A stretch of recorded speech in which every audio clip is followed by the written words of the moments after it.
Hey everybody, and welcome to another episode of the Damage Report Lockdown Edition. We are live, and when I say we, I mean me, and I mean you, and I also mean Francesca Fiorentini, who's Hey, here. How's it going, happy Francesca? Monday. Oh, I'm okay. Just second week of quarantine, I think. I Yeah, forgot how or when we're supposed to be counting because there's no organized response to all this, but it's my second week essentially of being at home. So I'm looking forward to it. yeah. I've wanted a sabbatical for a while. This isn't what I was hoping for necessarily, but I am spending a lot more time at home and with my wife and with my dog. So, Yeah, they're small happy. miracles. Yeah. Just Yeah. be glad you don't have children. I mean, shout out to every parent out there, but like, I am happy that right now I just have a cat. I'm just going to be honest. I'm going to be Yeah. real. At some point having kids will, I mean, listen, when I'm old and your kids take care of you, I will have my cat won't be there anymore, but I'll just have her. But right now I'm just happy. Yeah. It's If we're scary though. I lucky, guess I'm scared. her I'm also kittens will be protecting or will be watching over yes. you. Yes. I want to be Yeah. a grand cat lady. You're already a grand cat lady. So thank you everybody who's already joining us in the chat. I can see a lot of activity there. Eventually the bots will roll in. We're trying to figure something out to fix that, but we don't have it quite yet. If you haven't already, please hit the like button and share the stream so that everybody knows about the show, since this is now the place to get it live. Periodically I'm going to be reading some of your comments, some of your super chats, so feel free to do that if you'd like to support the show in that way as well. By the way, Francesca, I can see a message from David McComas who says, saw your show, Red, White, and Who. Very cool. Love you. Yay. Awesome. I Yeah. think I love you too. You don't have to commit just yet. We'll see as the show proceeds. Okay, with that, why don't we jump into it? The biggest news of the day, in my opinion at least, is the clear indications, the clear signals that are being given by Donald Trump that he is ready to just end this whole responding to coronavirus thing. And that's coming in multiple forms, but let's go to one of the most obvious. This tweet, it was, I think, late, 10 minutes to midnight. We cannot let the cure be worse than the problem itself. At the end of the 15-day period, we will make a decision as to which way we want to go, in all caps. So, Francesca, we're looking for reassurance and stability. I think an all caps tweet saying that in 15 days, he's basically like, let's just go back to work. That reassures me. Does it reassure you? For sure. I mean, don't. It doesn't feel like the end of days at all. It doesn't, because that almost feels like a threat. That's just a like, listen, after 15 days, we don't have it under control. It's on God. Like, that is not what I want to hear. Meanwhile, we all know that Pence, who was tasked with, you know, sorting this entire thing out, like ultimately is just saying to himself, this is all on God. I can't do anything about it. It's God's plan. And you're like, no, that's only for Drake, not for the vice president. So I knew you'd somehow bring up Drake. Yeah. Yeah, so the cure is worse than the problem itself. So he's saying that, like, people staying home and not participating in the economy, or at least the part of the economy that he cares about, is worse than potentially tens or hundreds of thousands or millions of people dying. And look, if it was just one tweet, I might not make a video about this, but Axios is saying that people close to the president are saying that he's already getting tired and impatient with the lockdown. And remember, there's huge parts of the country that aren't locked down yet. There's just a few states that have mostly locked down, not even the most extreme version that some other countries are doing. But the thing is, after he tweeted that, he went on a retweeting spree, retweeting things like this, from Renee Williams, 15 days. Hold on, let me bring this up. 15 days, then we isolate the high-risk groups and the rest of us get back to work before it's all over for everyone. Hashtag landslide 2020. He retweeted that to give you an idea of where his mind is. Flatten the curve, not the economy. And 15 days, then we keep the high-risk groups protected as necessary and the rest of us go back to work. And so he's getting sick of it. He thinks that the economy is hurting, and either that or the fact that that might hurt his approval rating is apparently what's most important at this point. Yeah. I mean, part of me, first of all, that tweet, the initial tweet makes no sense. When I initially read it, I was like, wait a minute, the cure, there's a cure, right? So he's even calling just a precaution, a response to COVID-19 a cure, which it really should not be conflated with the cure. So I was like, I initially was confused. And then it's just showing that he cannot see, he's not even smart enough to see how he could go full authoritarian at this moment, which is good for America. It's good and bad for America, right? Going full authoritarian means like you could, have troops rolling down streets and maybe sanitizing things, and I We've seen hope to those see images in that. some other countries. Absolutely, we have. And I'm waiting to see them in this country. But I'm also like, it hasn't occurred to him yet to potentially use this to say, delay the election in November. And I know that's been on a lot of our minds. So I'm glad for that. But I'm also, it is, he's proving obviously to everyone, and I hope to Republicans eventually, that he is completely unfit for this and he can't see past his own ego or his own benefit. Yeah. Yeah, and like, look, we're going to be talking later on about people not respecting the quarantines and the lockdowns and all that. Like, you should be able to expect that our leaders would advise people to do that, would provide Yeah. some incentives and all of that. The fact that he's just bored, like he wants to move on, or he sees his stocks like going down or something. Like, we're how many days into the lockdown are you? I'm like less than a week, 5 days, something like that. We think we're done. This virus could be rampaging across the world for a year and a half. And after less than a week, the people we've given the most power in our country are like, come on, like, seriously, we're gonna hold this, like, what? Okay, yes, maybe 3 million Americans could die. Okay, but seriously, we got to get back to work. Dunkin' Donuts needs to be staffed now. The thing I think Democrats need to not let Trump get away with, and journalists, but that actually this kind of lockdown, which hasn't been on a national level, and we can talk about that, and maybe that is a misstep, but that this could have all been avoided had the Trump administration taken this seriously Yeah. from jump. And if we hadn't, and we don't keep calling it a Chinese foreign virus, because every time he calls it that, I'm like, I cannot hear anything else you're saying, because I don't hear like anything that follows racist tones. Mhm. But I think that we wouldn't have to have quarantined if there was a coordinated government response. We wouldn't have to have quarantined if we had accepted the testing kits from the World Health Organization. I mean, if we hadn't disbanded the National Security Administration's pandemic response team, right? Like, so I think we can't miss this moment to throw it back on this administration without getting into like, sort of a blame game. But he single-handedly has made this 50% worse. I'm absolutely sure of that. Yeah. Yeah, and look, it would be one thing if it was just Trump signaling that they're ready to just tell people to get back to, the way things used to be, but it's not. It's also Fox News. I'm going to show you this. I was going to play some of the video, but he just rambles on and on. But let's see. So Steve Hilton says this total economic shutdown will kill people.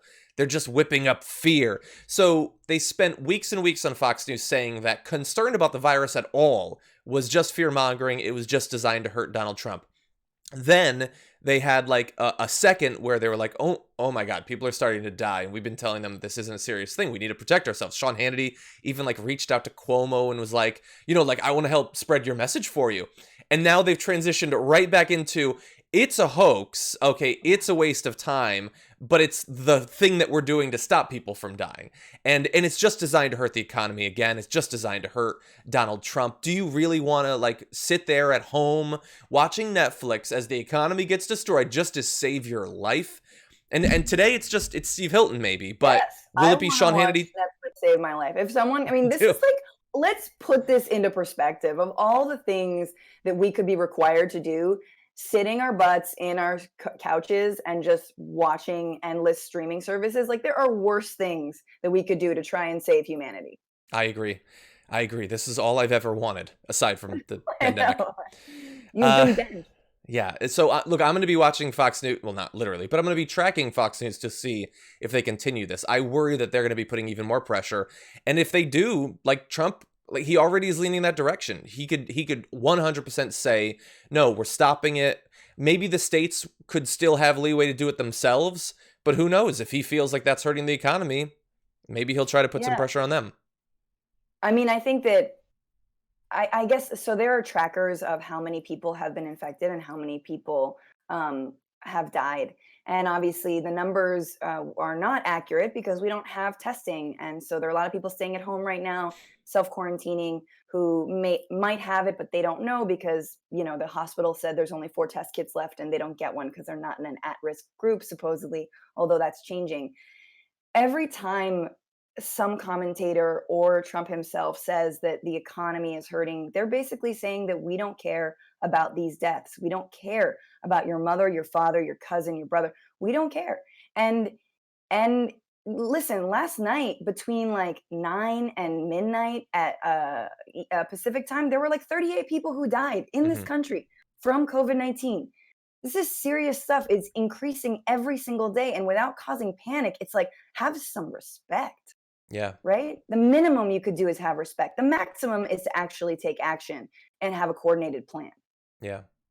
Yeah, I check this coronavirus tracker every day for world and individual country and individual state numbers, and we're at 41,000 cases in the U.S. right now, almost 500 deaths.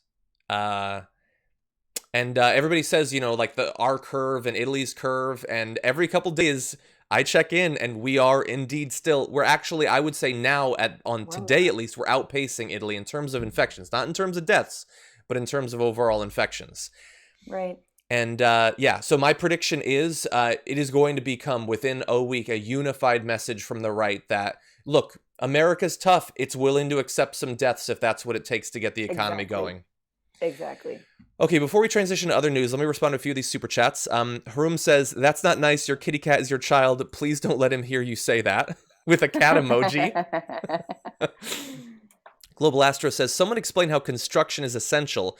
I work at a different site with different people in different companies every day. Huge spread vector. That sounds like a terrible idea. Meanwhile, over the weekend, I saw that the tanning place near my house was open. Well, they are 6 feet away from each other, so That's true. Global. Honestly, though, at this time, I'm like, we're all indoors. We could all use a little bit of, It's Southern California. Go outside, people. Lay on the street. Well, not the street, the sidewalk. Lay on the street. No. Global, thank you for the happy birthday. Sokar says, in LA, stay-at-home order for state until 13th. Yeah, we've still got a few more weeks of that. Name Withheld says, hi, Francesca. Thank you, Name Withheld. Hi. And okay, with that, everyone, we are going to have a lot more on coronavirus, but I want to make sure that we get to other things too. So with that, we are going to transition to something very different. For the last few days, everyone has been wondering, where in the world is Joe Biden? The guy that supposedly is presumptive nominee for the Democrats was gone. Unable to be seen, no public statements, all of this was going on. There's this vacuum of leadership, and he was not stepping into it. Now, as of today, he has resumed making videos, and so we're going to have a bit of those. So they come in 2 forms. He does have a live stream, which we'll get to, but here is a bit of a video that they posted to Twitter on his account. President Trump and Mitch McConnell are trying to put a corporate bailout ahead of millions of families. It's families. It's simply wrong. We should be focusing on families. The White House and the United States Senate Republicans have proposed a $500 billion slush fund for corporations with almost no conditions. And you don't have to tell Americans where it's going to go for months. You don't have to explain what you did with it. The Trump administration could allow money for stock buybacks, for executive pay. Republicans refuse to increase Social Security at the same time, to forgive student loans, to take the necessary steps to stop evictions, ensure food and nutrition for vulnerable families.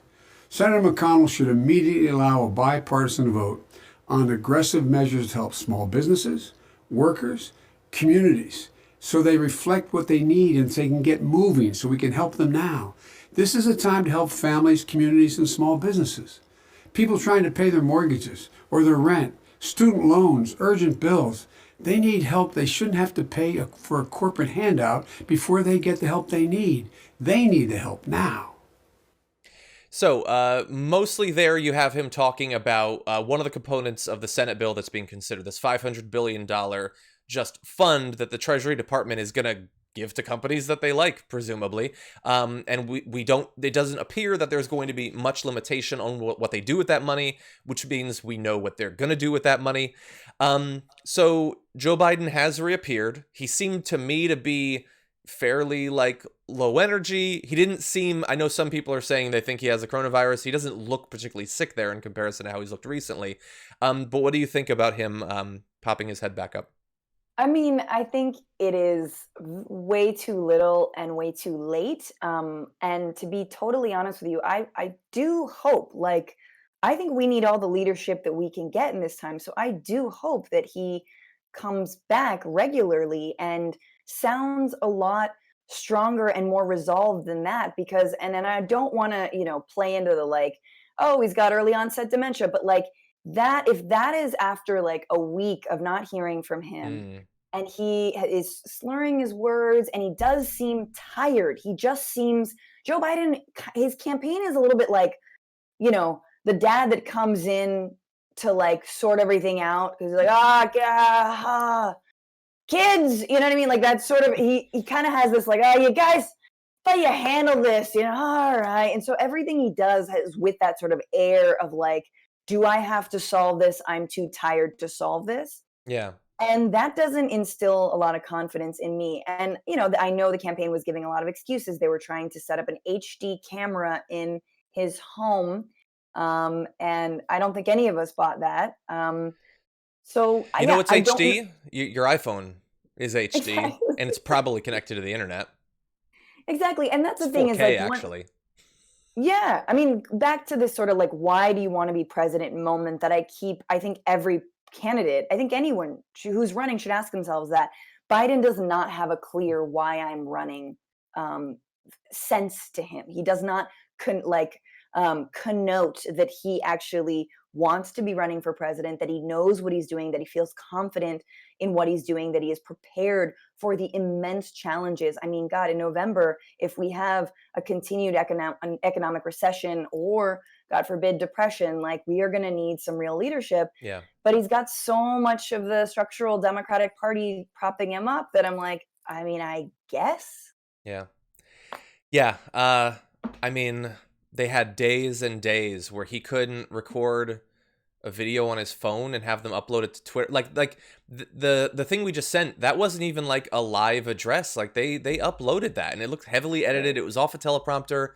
Right. Like, honestly, we want you to be a leader, not to read a script that like you might not have been that involved in and that was really weak anyway. Like, honestly, Bernie Sanders has been doing like every couple of days, he does a big live digital address. He brings in experts. They had, like Rashida Tlaib was on. I think that was literally last night. Yeah, it was very good. It really was nice.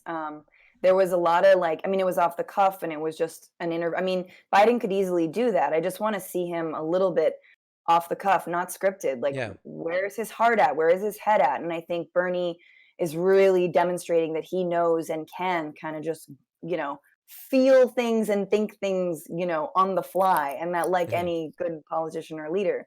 Yeah. Yeah. And also, like, it's one thing for Joe to come out and to sort of to bring up some, I think, fairly obvious criticisms of the Senate bill. That's fine. And he endorsed something that Elizabeth Warren is pushing. But like Bernie, like a week and a half ago, he had his like 3 principles that should drive the response to coronavirus. Like, what is Joe thinking of? What is Joe adding himself? Or even just his team if it's not him? Because I understand that we're supposed to, like, he was talking recently about, he apparently had a conversation with Barack Obama about who his VP is going to be, and they have to be ready to step into the job immediately. Like, but that might not even wait for, if he were to, unfortunately, pass on while president. Like, I don't know how much he's actually driving inside of his own campaign right now. If I were the candidate and I was told by my team, oh no, we need like 3 or 4 days to set up a studio, I'd be like, no, I want to win. Give me a camera, give me a phone, give me whatever. We're surrounded by technology. I want to do this right now. But just like in the debates, how he's the only person that when they say your time is up, he's like, oh, okay, I'm good. Now, he doesn't seem to want to talk either. If you don't want to talk, then you do not want to lead. And I don't want you to. I don't trust you to. Yeah. I mean, and it says a lot. I mean, I think even for you, John, even for like TYT, you're like, listen, people rely on your voice, they rely on your analysis. And even if you're feeling crappy and you're feeling dejected, you kind of just like pull it together. Let's talk to people. Let's create community. This is the time to do that. This is the time to create community. And you're Mhm. absolutely right. Just 1 minute of watching Trump's any kind of press conference, any of these days, as the presumptive nominee, wouldn't you just be like, oh, put me live, baby. Like, Mhm. let's talk about this, you I know? want to follow that. Yeah, Yeah. absolutely. And by the way, I also wanted to mention that the primary, at least in some forms, is still going on. So you might have seen the news that Bernie Sanders has won the Democrats Abroad primary. Now, it is not a ton of delegates. I think he's going to end up getting about 9. Joe Biden's going to get about 4. So it's not fundamentally going to change the math very much. But another primary has concluded, and this one went to Bernie Sanders. So that is good news. Listen, I was an expat for many years, and so I know what it is to look. You don't get a better perspective on the United States than looking at it from another country, Mhm. especially another country that actually has universal health care. I just saw there's a France for Bernie Twitter account, and I'm like, of course, you Yeah. know, these are Yeah. all Americans who've like left this country because there is no social safety net. Yeah. And So now they're like, we need to change it so I can come back. and France has been hit hard too. So Absolutely. they certainly are dealing with this as well. So let's play one other video now that we've gotten past the substance of Joe Biden's disappearance and the continuing concerns from his reappearance. They did do that live address this morning. I saw 6,000 people were tuning in, and they have already had some issues. So we have a video I want to play of that. Here he is with apparently having some issues with his teleprompter, which they were 100% using. Beef up the number of responders dealing with these crush of cases. And in addition to that, we have to make sure that we are in a position that we are. Well, let me go to the second thing. I've spoken enough of that. The president must use the Defense Production Act. So Oh, there, he's like, move. No, and then he tries to remember what that section was going to be on. Then he said, well, you know what? I've talked enough about that. But no, you didn't, because you didn't actually say it, because you're skipping it because the teleprompter wasn't ready. oh I my know I God. can't use a teleprompter very well, but do you need to be on a teleprompter? You've been in isolation for multiple days. You should have been thinking about this. You should have thought of some stuff to say. I mean, I think there's a big debate around the teleprompter generally, and I'm someone who does like pre-recorded videos, like well produced. They're produced, right? So I have a script, and like I definitely need a teleprompter because it will look stupid if I look down at like a joke that I've planned um, and I've written out. But if you are a leader, once again, and if you or you're just used to, you're a politician, you're used to talking about this, give yourself 3 bullet points. And I think, you know, Hmm. Bernie Sanders was taking heat for looking down at his notes early on. I don't care. It Yeah. is you it's fine. Write down, everyone needs some notes, but then you should just be able to remember like where you're going, beginning, middle, end, baby. Like tell a story, tell, you Yeah. know, like just go. And the fact that he is unable to do that without a teleprompter, or that his staff is afraid that he will go off topic, Hmm. is so concerning. Yeah, and let me be clear. I don't have a problem with the teleprompter either. Some of my favorite like political comedy shows use teleprompters. It does drastically increase your quality. I wish that I could have that. But you have to be ready. You have to have the knowledge and be ready to go if it goes down. Especially if you're, elected politician. This isn't like, Stephen Colbert having an issue. Like, you should Right. be an expert on this if you're Joe Biden at this point. Right, absolutely. Okay. Um, yeah, Oh, sorry. What were you yeah. gonna say? No, nothing. And then I guess I just think that like, look, this is a time when people don't care where you are. I mean, look, like we're just in our homes, we're talking to people, we're connecting to them live.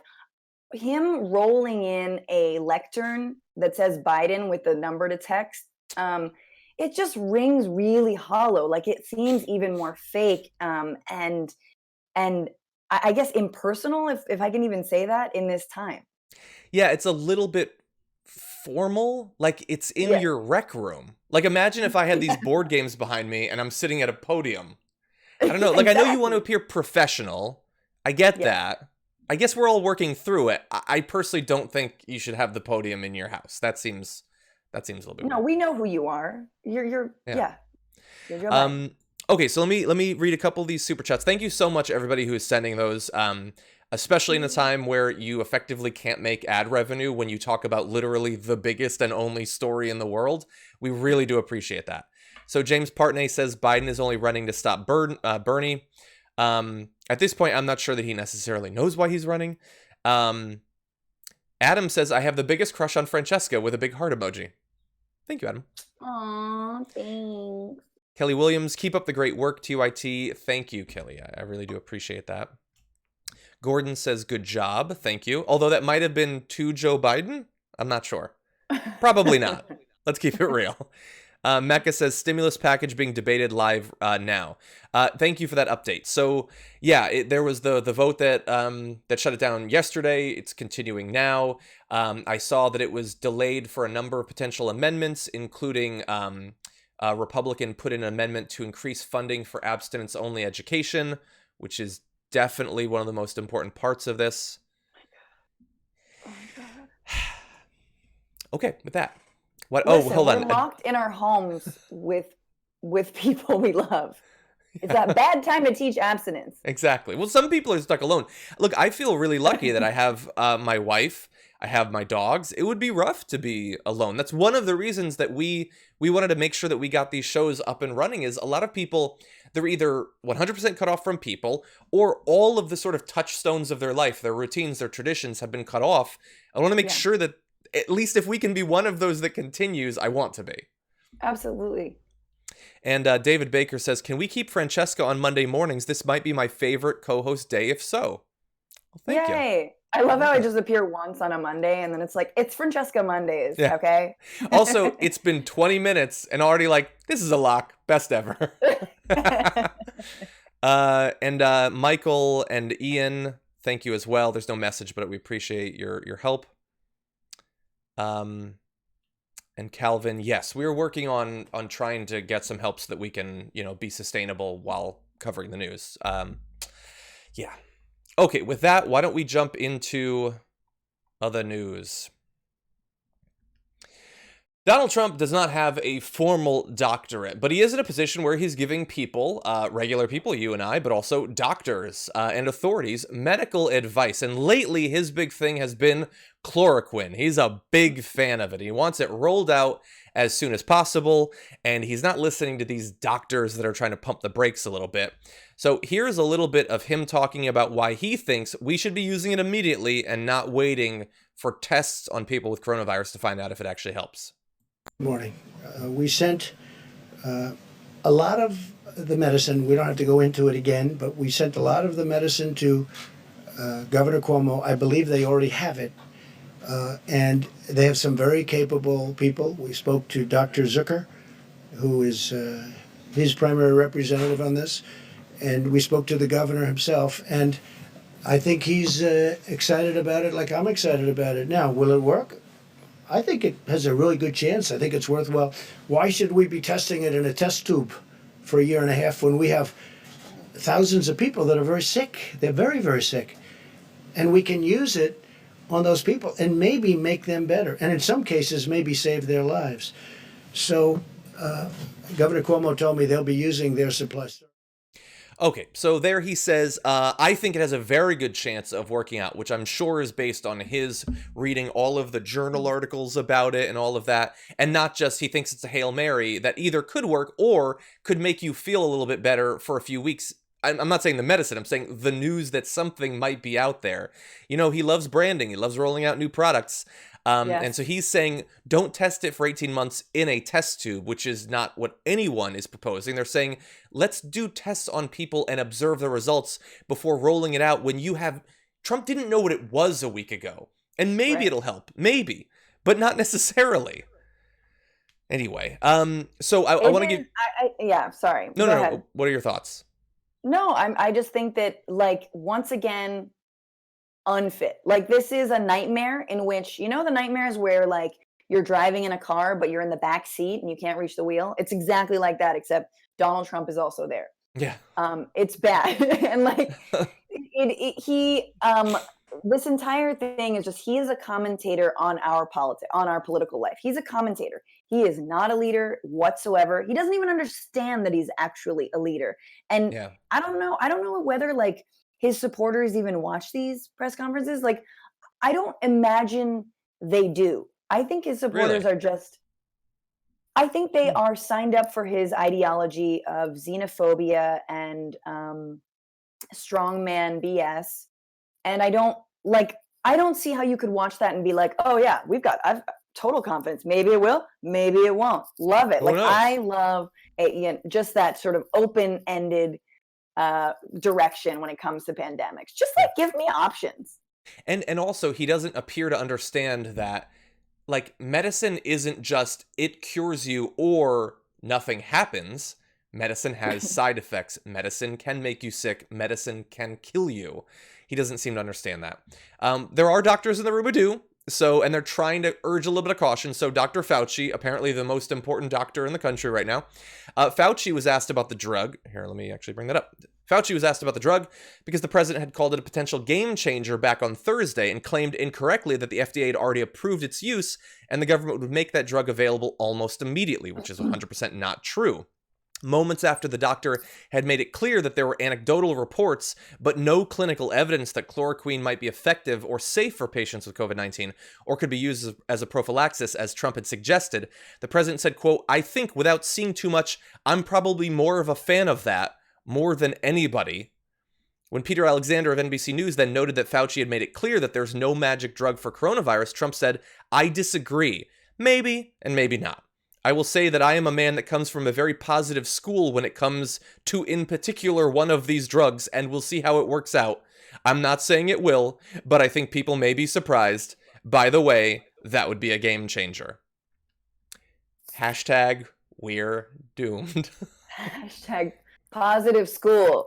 Positive school called COVID-19. I can make Oh it. my I can make it God. medicine. Oh, it's just like, it's like a little kid like trying to do science Yeah. and just like rattling on, I think it's gonna cure the world. And you're just like, yeah, You need to maybe. put leaves on it. Put leaves on the wound. Yeah, more dirt. We need more dirt. Yeah, and by the way, here's, I guess, the dark consequence of him talking it up the past few days, potentially. CNN reported Monday that, quote, 3 people were hospitalized in Lagos, Nigeria after taking the drug, believing that it was a cure for coronavirus, which, as far as we know right now, it is not. And look, I know that some people will be saying, well, shouldn't we be trying everything? And I 100% agree. I am sure that doctors and researchers all around the world are trying as many medications as they can in a serious fashion, gauging risks against benefits, observing the result on people. But Trump just going up there and saying, first of all, it's ready to go, which it isn't. It's a cure, which it isn't. That is providing false hope. And not to cure people, but to protect his own approval rating. Which is ridiculous because he's setting himself up for failure. I mean, Dr. Fauci, the very first press conference that he ever did, he was like, listen, this is how vaccines work, right? He wasn't talking about a cure then, but he was talking about a vaccine, which is what they're hoping to do, is that we have to roll it out slowly, test it for 3 months, and basically it won't be ready for public use, broad public use, for a year. Mm-hmm. And that was about a month ago. And so I remember hearing that and just like keeping it in my mind that like, okay, the science doesn't have this, and it really is on all of us and on, measures that other government organizations can take, whether it's sanitation, whether it's testing, whatever it is, whether it's having enough surgical masks to protect ourselves. But Trump is basically setting himself up for failure if this medicine doesn't actually work. Like, not only that, obviously you just pointed out setting people up for potential death, but it's like, why not set the bar low so you look good if that's all you're concerned about? Yeah, and stop lying. I mean, he said like a month ago, like, we got the vaccine's about to come.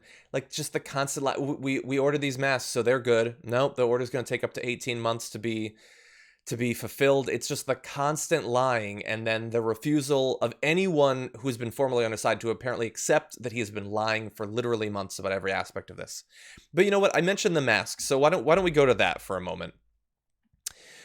One of the most important pieces of personal protective equipment that frontline healthcare workers need access to as they are dealing with this new glut of coronavirus cases are masks, particularly N95 protective masks.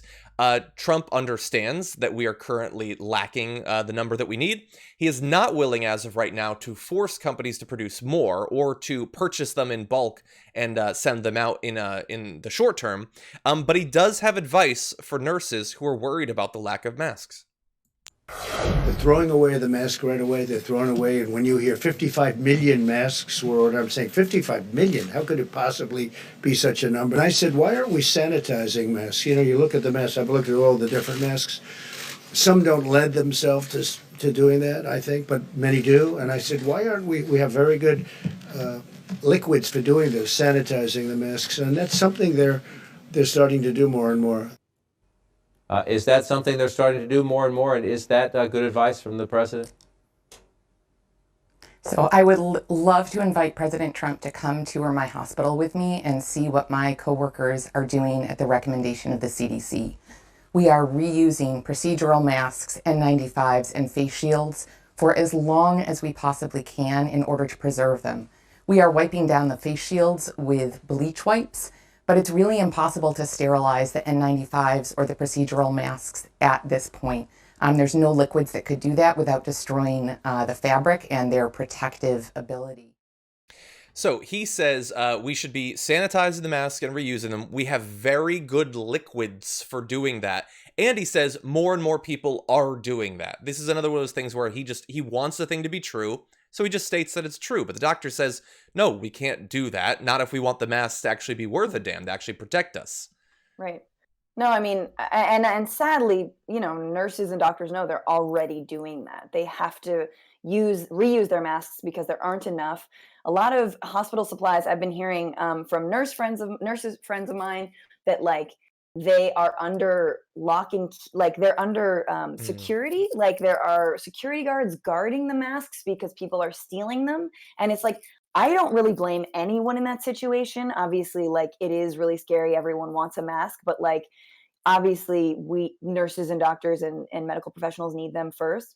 But I mean, it's absolutely preposterous. Like there's another story I remember reading recently that one, I forgot whether it was a nurse or doctor, was attending a patient with COVID and she didn't have a mask. And so she attended to them with a curtain, thinking that like a curtain would stop the virus. Yeah. And she came down with it. Yeah. Yeah. It is incredibly contagious, Even the process of sterilizing that mask, I think, could get you sick. Exactly. Yeah. And he's been told it. Like before he said that, before he went up and talked about the very good liquids, he knows that we can't do that. It's just, he's a snake oil salesman. That's all it is. And honestly, I understand that nothing can be done, but him having these press conferences is hurting the response. It's hurting. I just feel like, where's Sarah Huckabee Sanders? Like, I would rather her like horribly judgy little eyebrow, like just stare down at me and be like, don't know, don't have it, working on it, than hear him just sort of bumble. I mean, speaking of someone you kind of want to be on teleprompter all the time, right? Yeah. And by the way, thank you to all of the companies that are transitioning their manufacturing over to making the masks. I've seen a number of different companies that have been doing that.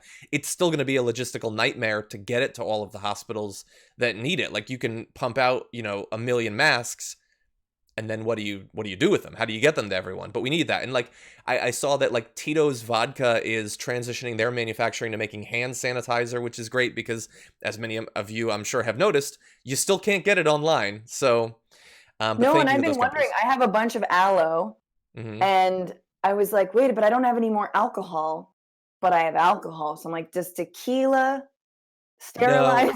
No. So just quick tip based on my research, you can make your own. Well, the simple recipe is aloe and vodka and liquor, like you're saying, but it has to be a high enough alcohol percentage, and most liquors are far too low. But so vodka would work. No, I don't think so. No, they can do they can manufacture the alcohol with a high enough content to make hand sanitizer. But if you just use regular vodka, I don't believe that would do I much. obviously don't want to spread disinformation, but I'm also not the president, so like That's true. It's better than nothing. Okay, so to those of you who have sent us messages, Robert, thank you, Francesca and John. Thank you, Robert. Thanks, Rob. And Caleb, please a shout out to pets and shelters. They need fosters like never before. The ASPCA and Humane Society can direct folks that can help. Yeah, I mean, obviously, like we're principally worried about, the people, but I am worried about animals that if their owners get sick, what's going to happen to them? Like that is a concern as well. Name Withheld says, we love you, Francesca.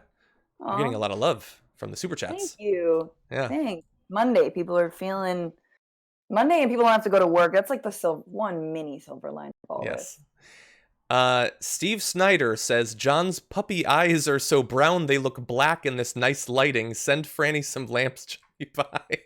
I do have some spare lamps. Maybe I'll send. They would need to be rubbed down with her makeshift aloe vodka mixture. Yeah. My tequila, my aloe tequila. I have natural light, you guys. That's good. I think it's good. I got puppy dog brown eyes. Sorry, I'm just being silly now.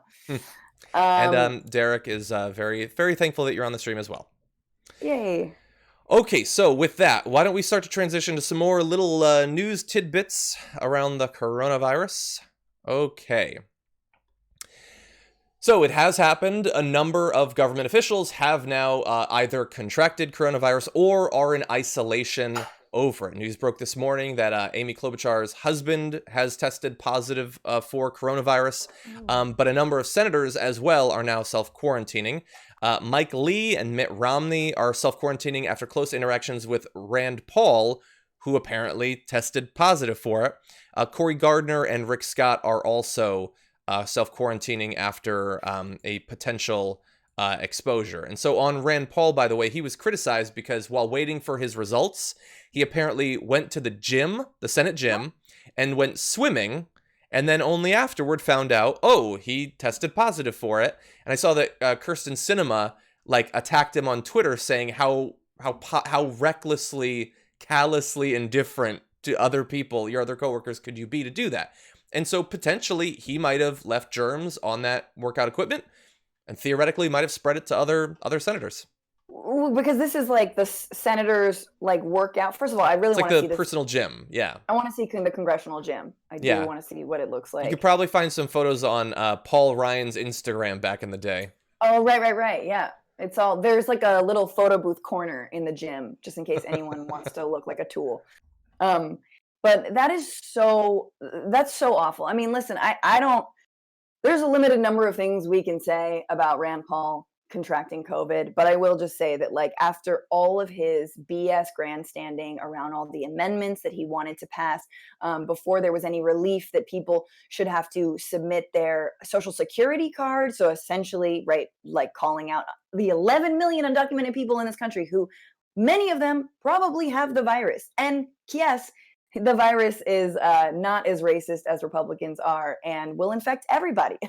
And so it's just desserts. It's karma. It's whatever you want to call it. The guy needs to be in quarantine. He needed to be in quarantine a long time ago. He did. Look, he needs to be responsible. Everybody does. I don't wish it on anyone, at least not publicly. But no, we have to take this seriously. And for some people, the only way they will is for either themselves or someone they know to finally get it. For a lot of people, it's still too distant. It's, some people have it, but liberal media and the CNN's hyping it up. But if your aunt gets it, if your cousin gets it, if your coworker gets it, then it's a little bit harder to deny that this is something serious. Yeah, I think Anna was saying that it felt like sort of how Republicans treat LGBTQ issues. It's a sin until their daughter is gay. And then they're like, well, I've evolved on the issue. And it's like, yeah, but I feel like it's hitting way too close to the White House for them to be taking it as non-seriously as they are. Yeah. I think wasn't it Mike Pence's staffer has it? I hadn't heard that one, but that is possible. And he's the point man on this. But by the way, one way that it's that it might be hitting them is in reaction to this breaking news. So why don't we go to that for just 1 second? Donald Trump found out, he wants you to believe, live during a press conference about the senators who were self-quarantining. And here is his reaction to the news that Mitt Romney was one of those names. Romney, Senator Lee, Senator Gardner, and Senator Rick Scott also. Two of them were in contact with Rick is Rand. coming out. With the critical stimulus package vote expected. Romney's in isolation? Yes. Gee, that's too bad. Go ahead. Detect sarcasm there, No, sir? none whatsoever. Do you think that? So, Romney's in isolation? Gee, that's too bad. Not sarcasm. And the reporter asks, was that sarcasm? And that's the sort of moment, I understand nothing matters, nothing has any effect. They should have all just walked out of the room. That the president, live during a pandemic response press conference, sort of jokingly implies that he's happy that another senator has coronavirus. Yeah, we're kind of at that point in time where showing up to these press conferences is absolutely enabling some of this. And it's just this was just yesterday. Like every single day, it's been something else. Every single day, it's been denying that calling it a Chinese virus is racist, or he's doing the naughty thing. Oh, what a naughty question! You're a naughty reporter. Like it's getting a little weird. Yeah, we're definitely there. Yeah. By the way, I know that we're not focusing too much, because I've done so many videos on the whole the China virus, the Chinese virus. I mean, you probably saw they had a shot of his notes. He had crossed out coronavirus with a Sharpie and wrote in China virus. Right. The Federalist, which has an article which is basically calling for if millions of people need to die for the economy to go well today, you should read that, or you shouldn't. They have a tag for all this news. It's Wuhan coronavirus. It's like the fact that they all decided after weeks of not calling this thing, you know what, our big stand is going to be that we're going to be referring to it as the Chinese virus. And if some people have to get harassed, and New York Times has a great story on that today, people being harassed and attacked, Chinese Americans or people that people believe are Chinese Americans being attacked, and that's happening. No, and just back to what I mean, that is a whole other story, and I look forward to talking more about that. I know you have, but in terms of Trump, like when he found out about Rand Paul, he immediately made it about himself. He said, "We like Rand Paul. Rand Paul's been good to us," because he always talks about himself as if he's like, I don't know, like from the UK, like. Yeah. Give us a kiss. Like, I don't know why he talks like that, but it's always us, right? It's always like Team Trump has been treated very well by Rand Paul. We've relied on a lot of his votes on crucial, like policies and this and that. And just like, it's so clear that he will have sympathy for you if you've done specifically good things to him. And that's why I don't know, like, is it going to take, a sort of MAGA loving, whatever, like someone from like Florida, wherever it is, just someone like draped in a MAGA flag to be like coughing their brains out and just saying like, listen, President Trump, I voted for you. Please take this seriously. I feel like that's what it's going to take, because he doesn't care if you are a Democrat. He doesn't care if you're a Republican who doesn't vote with him, or, who, heaven forbid, found him guilty of the crimes that he absolutely committed. Yeah, and part of it is he and a lot of the other people that are in charge of this, they know that if they even suspect for a second that they have coronavirus, they're going to get tested. They don't need to have symptoms or whatever these things that regular people have to wait on. No, they're just going to get it. There's always going to be a ventilator for them. There's always going to be around the clock treatment. They don't have to worry about those things. The rest of us, best case scenario, if we might have gotten it, maybe we get tested, maybe. But they're going to be just fine. Okay, with that, why don't we turn to another angle on this, something I definitely want to get your opinion on. Right now, as we're recording this, the Senate is debating one of these big relief bills. And one of the components that's caused the most problems over the past few days is this $500 billion slush fund that would allow the Treasury Department to effectively dole out money to companies that they think need it. And the standards so far for that seem incredibly vague, incredibly loose. It's up to them effectively, which means, in effect, that it's up to Donald Trump. Now, he was asked recently, could he personally benefit from this slush fund? Would he pledge to not take money from it? And here is his quasi-answer. The bill that is being contemplated by the Senate right now has a fund that has hundreds of billions of dollars for the Treasury Department to use to bail out states and localities, as well as specific industries such as cruises and hotels. Will you commit publicly that none of that taxpayer money will go towards your own personal property? Every time I do it, like for instance, I committed publicly that I wouldn't take the $450,000 salary. It's a lot of money, whether you're rich or not. It's a lot of money. And I did it. Nobody cared. Nobody said thank you. Nobody said thank you very much. Now, I didn't commit legally. I just said, I don't want it. I don't want my salary. I work for zero. I don't want my salary. Nobody said, oh, thank you very much. But I guarantee you, if I ever took it, you would go out after me, you in particular would go out after me like crazy. So I have no idea what they're talking about with regard to the one element. Everything's changing, just so you understand. It's all changing. But I have no idea. Instead of being thanked for, again, not agreeing to do it, but just for not doing it, I get excoriated all the time. So I've learned, let's just see what happens, because we have to save some of these great companies. There can be great companies literally in a matter of weeks. We have to save them. Yeah, please. Okay, so he was asked something very simple. Are you going to take bailout funds? Millions, potentially more than millions of dollars. And he attacked the reporter, pointing in that weird way that I don't understand how anyone thinks that he's an alpha male when he does those little points. I don't get it. But I don't take the brain fuel pills. Maybe you need that.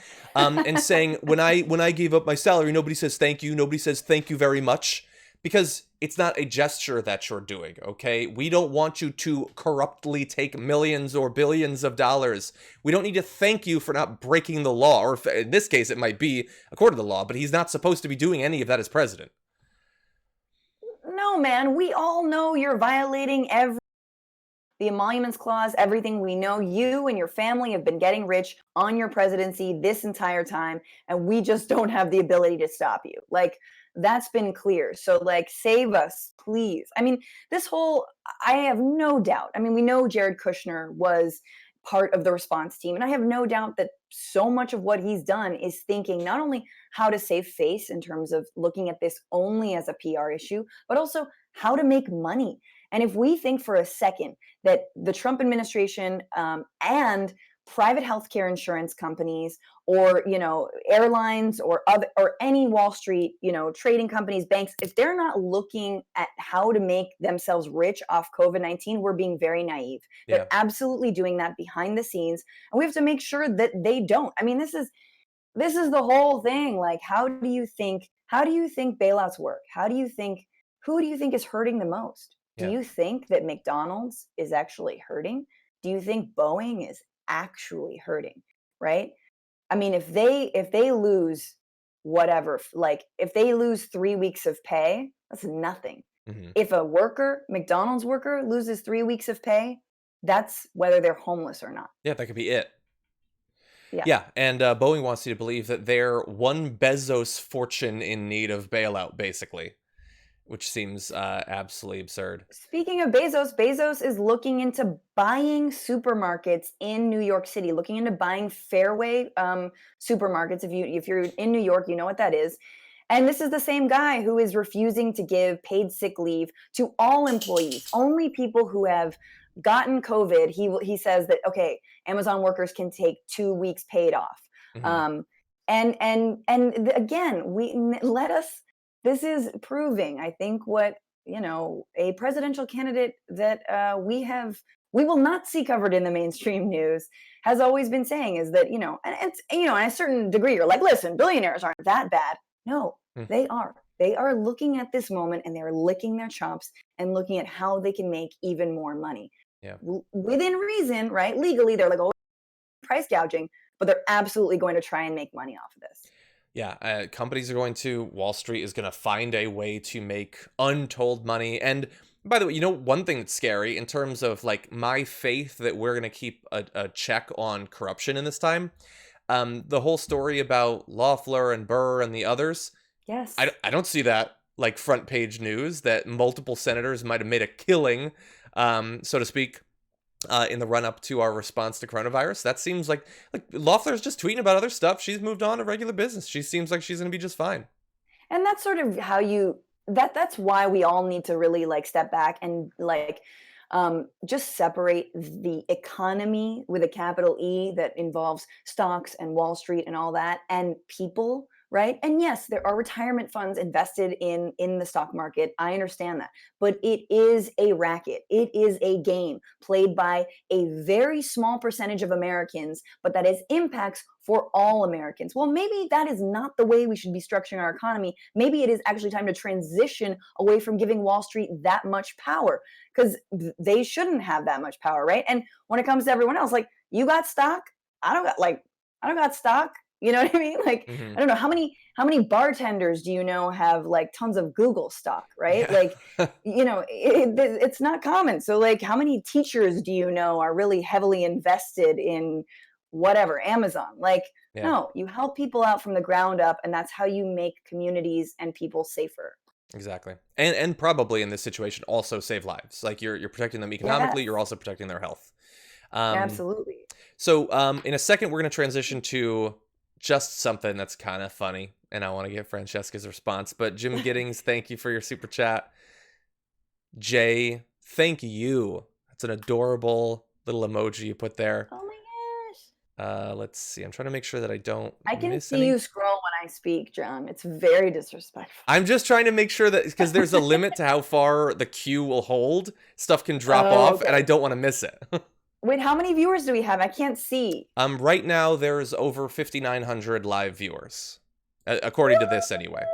So thank you, everybody. And by the way, that means there should be at least 5,900 likes. Don't make me load the Oh. channel. No, but anyway, if you're enjoying Ooh. the show, please hit the like button. That way more people find out about it. And if you haven't already subscribed, do that. That's the first layer of, hey, Google, I want to know when they go live. But that isn't good enough anymore. Now you have to hit the bell as well if you want to definitely know when we go live. They don't always send the notifications if you're just a subscriber, so bear that in mind. Okay, and with yes. that, let's turn to another topic. Donald Trump is trying to make you think that he is taking this more seriously over the past week or so, but that doesn't mean it's really holding his interest. Take a look at this video where he appears to be falling asleep during a coronavirus briefing. So this frees up more of our capacity across the board. I know it's not lost on any of the governors here, Mr. President, that by standing up FEMA, you now have essentially created a structure that every governor is very familiar with in dealing with disasters and emergencies.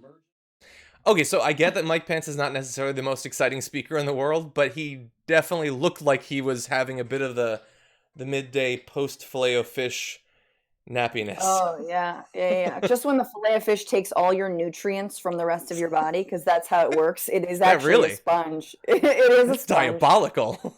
Yeah. And then, it's like, it feels, this is so awful, because it was like my feeling around Bush. Like, when Bush was president, you're like, listen, I get it. You are a insatiable idiot, right? And so from a like, I want to hang out with you level, I understand, but you're the president of this country. And so from a human level, I'm like, man, I've been in classes and just been like, Mhm. it's too warm in this room. Just hearkening back to college days. Some of you are in it or not in it. But listen, this is a guy who needs to hear his name said every 10 seconds. Mhm. So if I were Mike Pence, I'd be like, California is reporting that Donald Trump is got COVID-19. Oh, hello, sir. Like, you're still Mhm. with us. Yeah. Yeah, He look, I've been there too. I've been in classrooms where it's a little bit hot and you start to feel a little bit woozy. I remember one classroom I was in, this, I don't even remember what it was, but it was a classroom in undergrad, and it was one of those halls like to hold like 400 people or something like that. There were like easy 20 to fall asleep. 20 people in the class. I sat in the front row, the middle of the front row, alone, to maximize the chance that I would not fall asleep. The professor's 5 feet in front of me, and I fell asleep on some of those hot days. So I get that. But this is a pandemic, and you're the president, and you're not, sort of like a jackass college student like I was. So maybe take it seriously. Pop another couple of those pills that you're rumored to be taking all the time. Honestly, snort that Adderall. That's what I hear. I'm not saying anything. But anyway, wake up. Okay, why don't we transition to our last topic? You've been a real trooper. We're going to get you out of here kind of soon. So let's go to the last one. Multiple states, increasing numbers of states, are on lockdown of one level or another. I believe Maryland just today is going into that sort of lockdown. And here in California, we've been on it Florida is starting to have a little bit higher standards for what you can go out and do. But we know that for some of them, it might be a little bit too late, because you probably saw the footage that we played on the show last week of spring breakers just having parties, having fun. They're on the beach. And unfortunately, what was predicted to happen did actually end up happening. And now Florida University, the University of Tampa, says students tested positive for coronavirus after their spring break trip. Specifically, in this case, 5 students at the University of Tampa apparently got it while they were on spring break, which is, that was the worst case scenario, and it appears to have happened. And those are the 5 that have been identified. Yeah, that and every other STI, as you do on spring break. This is gonna burn a little bit worse than everything else. I mean, I've seen a lot of reports. I mean, they're all anecdotal, but like a lot of what we have to go on is anecdotal. There are people, especially Republicans, and even like further to the right. So like I've heard of like little Confederate parties and people with flags out and a lot of MAGA hats, and who are just kind of like taking this as a joyride. Yeah, there's nobody around. So we're gonna, honestly, I wish COVID on the people with Confederate flags. I'm sorry, I'm gonna just say that right now. That's it. You white supremacists, get COVID. That's it. We're done with you. If COVID will wipe out the white supremacists, I'm fine with that. Well, I mean, Fox and Trump have sort of set up that situation. I mean, I've been wondering, someday they're going to do an analysis where they're going to break down as many cases as possible. And it's going to be difficult to know, but to the extent that we will be able to find out, I think the data will show that this is going to hit Republicans harder, because their governors aren't going to take it as seriously. They individually are not going to, moderate their behavior in the way that's necessary. And so they probably will suffer more infections and more deaths as a result of this. But it's not just spring breakers, and it's not just in Florida. We here in California apparently haven't been taking this seriously enough either. So we turn now to an update from Mayor Eric Garcetti, who says, this weekend we saw too many people packing beaches, trails, and parks, so we are closing sports and recreation at LA City Parks and closing parkings at city beaches. That doesn't mean gather elsewhere. This is serious. Stay home and save lives. So that's right here in LA. People are not taking it quite seriously enough just yet. And this is, again, we're a couple of days into this, like 15 days to flatten the curve thing. And already people are like, well, like, what about beach volleyball? What about that? And what do we think about beach volleyball? Yeah, I mean, if I sterilize the ball between spikes, then... What if I put the Purell on my forearm so that when I bump it, it gets cleaner? We'll just have gloves. Listen, it's sad. It's sort of that moment where it's like, which is good, I mean, initially I think we were like, well, great, it's time to get outside and you can, go do things outdoors and take walks. And first of all, I think there are some people who live in like nicer neighborhoods, and so it's like a nicer walk. Like my neighborhood, the walk, it's okay, but it's like, it's kind of, there's less traffic, which is great, but it's not like not a view. I don't live in the hills. But like I did go to Griffith Park, which is a park here in LA, and it was not super crowded. I didn't go this weekend, but like I know that Runyon Canyon, another park, was trending on Saturday because there were too many people there. And then there's all those like just all those people who got something to prove, the dudes with like 12 packs, and then they're just huffing as they like run by you, and they're just breathing really heavily. And you're like, we get it. Muscle milk, and like, so it's just sad though, because you're like, okay, at least I can get outside. And now we're being told you can't get outside. You shouldn't go outside. Yeah. And I demand a Nintendo Wii. That's just what I want. Let's get you a Switch. We can play some multiplayer games together. They have some fitness games on that too. That only works out your hands, right? No, they have this like ring thing that you do workouts with. I don't know. I've never done. Yeah, I want some upper, whatever this muscle is. Tricep. I want some tricep. We're gonna work on those triceps. Don't worry. We're gonna send you a Nintendo Wii. Look, over the weekend, my wife and I, we took a couple of bike rides to not lose our minds, and we made sure that we were not close to people. We didn't breathe all over people. There were cars everywhere. There was a lot of people, and people walking in little packs and everything. Doesn't look like people are taking it quite seriously enough, but perhaps that will change. But just in case it doesn't, just in case, these 5 students getting it isn't enough to change your behavior, just in case Mayor Garcetti isn't enough to change your behavior. We have one secret weapon, someone who will implore you to do the right thing, and it's Danny DeVito. Hi, everybody, it's Danny DeVito, and I'm asking you from the bottom of my heart, all over the state of New York, stay home. I mean, everybody. I mean, we got this virus, this pandemic, and, you know, young people can get it, and they can transmit it to old people, and the next thing you know, I'm out of there. So Governor Cuomo asked me to ask you, please, do us a favor, all of us, and stay home, not spread this virus around. Thank you. Watch a little TV, why don't you? Oh my God. Can he be president? You know, I trust his stable leadership in these trying times. So lovable. Like, there's nothing better than threatening that like Danny DeVito will no longer be around than for me to be like, okay, no, I got it. I'll stay home. Yeah. The people are killing Betty White and Danny DeVito. Is that what you want? No. I mean, it obviously is so stupid and sad that like celebrities have to get the virus. Number one, we know they had better access to the testing kit, but Tom Hanks has to get it for us to take it seriously. But it is, listen, I think that's someone in a time without leaders that we can get around. All right, we all like Tom Hanks. We all like Danny DeVito. Let's save them. Yeah, maybe Idris not Elba's Madonna. really Madonna cool. Madonna needs to stop whatever it is she's doing. A lot of bathtub, bathroom. I don't know what is happening. I don't there. get it either. Yeah. Anyway, thank you, Danny DeVito, for your service. But everybody just stay home for a while. Read a book, okay? Play a game. Watch a show. There's great shows. Watch The Outsider, okay? It's awesome. My wife and I, we're doing a rewatch of House.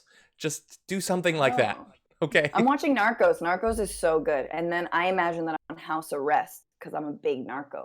I've said this before, but... Okay, before we wrap things up with Francesca, let me just read the last few super chats. Will Marchesi says, confirmed as of now, Weinstein has COVID. See, I did see that news. He's been saying that he has everything the last couple of months, though, so I don't know how much I trust it. Will this get me out? Exactly. How did he get it? Look, I am worried about prisons having, waves of this sweep through. He's probably at the bottom of the list of my worries.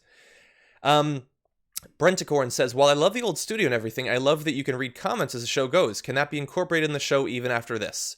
That is possible. We've been meaning to do more of it. Probably not quite as much as we're doing here. This is very much like because it's right in front of my face. But perhaps. Franklin, thank you for your super chat as well. We really do appreciate that. Lil Yumper says, why not have Danny DeVito on TYT or Damage Report? Lil Yumper, do you think I haven't tried? He apparently, he is familiar with / has watched TYT a little bit, but... He's never been on? No, he's never been on. Dude. Saul, thank you for your comment as well, and your emojis. And Derek says, I know this is off topic, but I'm torn on this notion, vote blue no matter who. Biden holds down on my values. Just wondering what yours and Francesca's stance. Thanks. So that is... Oh, yeah. Just a small question, too. A small thing. Look, my view is, I'm consistent with Bernie. I believe that the political strategy is to try to get the best person in the primary possible and then not, throw the whole thing away in the general. But I would say, look, I'm not going to try to, first of all, because I'm not going to try to change your mind if you don't believe in that. First of all, because I believe it's pointless and it would never actually work. Some people are just not going to do that. But more importantly, I would say, if you decide not to vote, that's, of course, your choice. What I would say is do something else bigger, okay? In terms of activism, joining a group, advocate for something. If you're not going to do that, okay, fine. Do something to more than make up for it, I would say. That way you're still pushing in the right direction in a way that you're comfortable with. Yeah. And I would just expand that. I mean, I will try and change your mind. We can talk about that another time. I don't think that in the general your vote is precious. And I think if you have the ability, the privilege, go cast that vote, hold your nose, and then go make sure that you're active outside of electoral politics. Make sure that you're working for local politicians or statewide politicians who you believe in, who actually are carrying the values that you carry. But listen, we have to hold, if Biden is the nominee, we have to hold his feet to the fire. We can't, it will give us more leverage under Biden, the left, progressive movements, the movement for just justice in this country will have more leverage under Biden than Trump, and that's just a fact. I do agree with that. Thank you everybody for watching, for sharing the stream, for the super chats. Francesca, you're awesome joining us on short notice. Where can people find more of your work? Yeah, just follow me on Twitter at Franny Fio, FRANIFIO, and stay tuned. News Broke, which is my web show on AJ Plus, is coming back this week from right around this table. Yeah, hopefully by Friday. Awesome. We're going to look at, COVID and hopefully make some jokes that are not too dark. You're going to try. Godspeed. Thank you. Thanks, John, for having me. Thank you, everybody. And we will see you tomorrow morning.